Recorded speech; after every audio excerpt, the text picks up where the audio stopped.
Hello everyone, I'm Joseph, and today I'm going to bring to you a very short story of only 2 pages by Alice Walker. Let me begin by reading the first paragraph. It seemed to Myop as she skipped lightly from henhouse to pigpen to smokehouse that the days had never been as beautiful as these. The air held a keenness that made her nose twitch. The harvesting of the corn and cotton, peanuts and squash, made each day a golden surprise that caused excited little tremors to run up her jaws. We're introduced to a very serene, peaceful countryside. As I probably failed to mention at the beginning, the flowers can be separated into 3 parts, and the one we're discussing involved the general exposition from paragraph 1 to paragraph 3. Pause for a second. I want you to read through the flowers and annotate and try to find the details that may reveal important clues for our interpretation later in the text. Alright, so the first point might be the name that you have noticed, Myop. One interpretation, at least from my side, indicates that myop probably means myopic. Why is this important? You'll see later in the paragraph.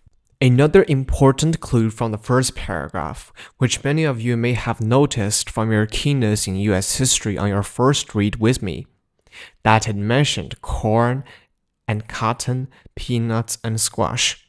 Cotton has been symbolic of the US South. The second paragraph isn't particularly indicative either, but we were presented that Myop was a girl of 10. An age of pretty much a very ideal innocence. Nothing bad is touching upon her yet. Alright, let's move on to the third paragraph. Here we're presented another important point. Her family was living in a sharecropper cabin. Where's the problem of this? Again, you need to use your US history clues. Sharecroppers are a form of basically virtual slavery in the post-Civil War South, i.e. Reconstruction South. The rule of sharecropping is, the landlords who need farmers or need forced laborers to plant their crops said to those newly liberated people, how about you come over and plant for me and you'll get your crops in return, just need to pay the rent. You don't have the tools, I'll kindly borrow you the tools in the terms that you also give me the rent for the tools. You don't have the seeds? Well, I'm so nice so that I'll lend you the seeds on behalf of even more debt. So the farmers are caught in a debt circle. Post-Civil War lynching and racial violence, among other inequalities, as many of you will recall, was very common and of course severe because Southern people generally resisted Reconstruction and equal rights amendment enforcement. But that is another time for another story. Let us return, but bear in mind that her family was a sharecropper and Maya presumably was a black young girl of age 10. She walked along the fence till it ran into the stream made by the spring. Silver ferns and wildflowers grew, and along the shallow banks pigs rooted. Again, very peaceful, very serene. There's no trouble, no worries. Myop watched the tiny white bubbles disrupting the thin black scale of soil and the water that silently rose and slid away down the stream. Thus ends the first section of this short story. Now we are moving on to the second section, the 4th to the 5th paragraph. Here, pay attention to the shift in tone of the short story. I'll again give you a second or two, and you may notice among the diction and the details. Now welcome back. What have you noticed? Myop had decided to venture into the woods on her own. Now the key lies in the 5th paragraph. Notice how the diction changes the tone. By 12 o'clock, her arms laden with sprigs of her findings, she was a mile or more from home. Notice the word used, strangeness of the land. Haunts, gloomy. The air was damp. The silence close and deep. We are basically foreshadowed In this context, that something strange is about to happen, and the shift in the way the story was told indicated a general change in disposition compared to the first three paragraphs, which are often benign, quiet, and provides us with a very serene countryside view. All of these paves for the last part, paragraph 6 to paragraph 9. Here we begin to find Mayab further venturing into the woods. Now read the story and try to get as many details and begin try to interpret this as you can. Her heel became lodged in the broken ridge between brow and nose, and she reached down quickly, unafraid, to free herself. It was only when she saw his naked grin that she gave a little yelp of surprise. Mayab has found a corpse. But a corpse of whom? A tall man, from feet to neck covered a long space, had lay beside him. Alright, so here we're confronting a dead man in the far woods, a place usually nobody will visit and scarcely anybody will notice. He certainly didn't die of natural death. Why? Because of his broken long fingers and large white teeth, all of them cracked in the middle. Now, usually, use your common sense.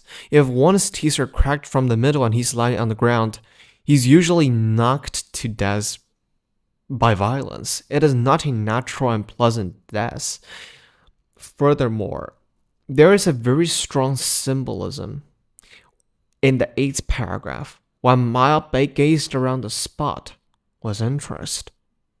Now, what did she see? She saw a wild pink rose. As she picked it to add her bundle, she noticed a raised mound, a ring, around the rose's root. It was the rotted remains of a noose. Back in the Reconstruction days, the KKK used to hold and wave their noose in front of African Americans. But for what? For what reasons?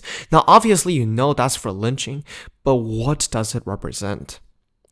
The symbolism of noose and of lynching in general is that you cannot stop us. It is unrestricted, unpunished racial violence.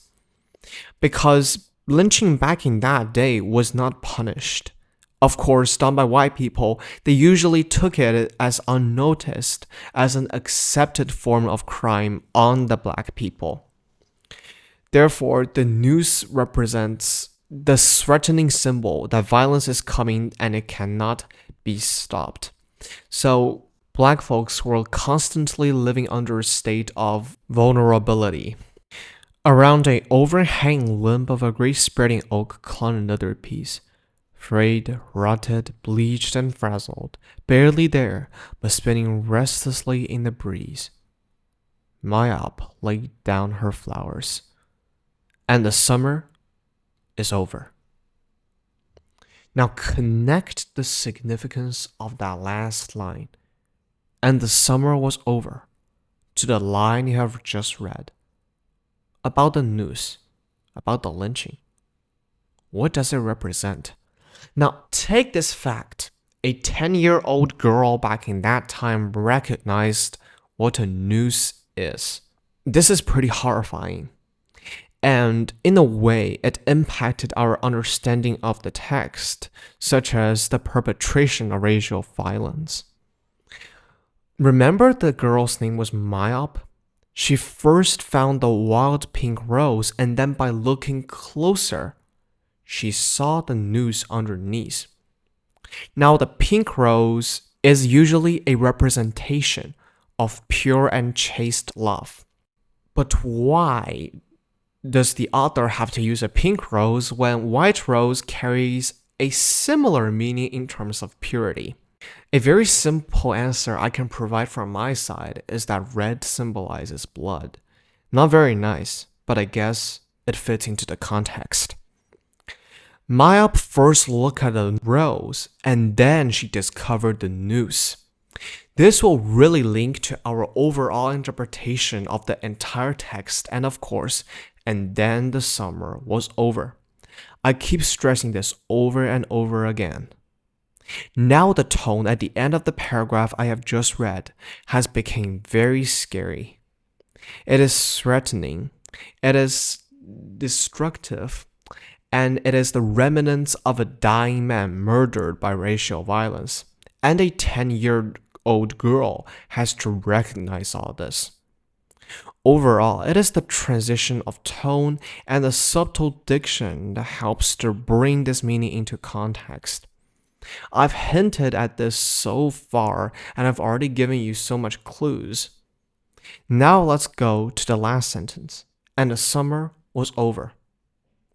Usually in literature, we saw seasons as another important symbol indicating many things. Spring usually indicates hope, summer vitality, autumn the decaying wildness and usually a bit of sadness, winter desolation and death. What does summer represent for a 10-year-old girl? When you are reminded of your own summer, you usually think of the times when you go out with your family, hang out on the beach, or just walk along and have a generally a nice time, either reading, studying, or spending the time with friends. It was an age of innocence, of purity, and of enjoyment. It was certainly not an age of witnessing lynching, racial violence, and a murdered man in a strange woods, buried nowhere, not even having a tomb and a memorial. This, therefore, leads and connects to the girl's name Myop and what have we been discussing in this entire story. She has witnessed under the brightest colors of summer, which is represented by the pink rose, the horrifying reality. Again, the noose. This signals a break from innocence. As she witnessed this, she walks into the world of the adult and she's forcibly torn from her childhood shades. Now, this is certainly a very tragic story. We're provided with two layers of interpretation. One is the prevalence and criticism of racial violence in the South. And, of course, another was how it deprives a child of her innocence at a very young age. She saw under the southern countryside the rotten decays of the slavery institution.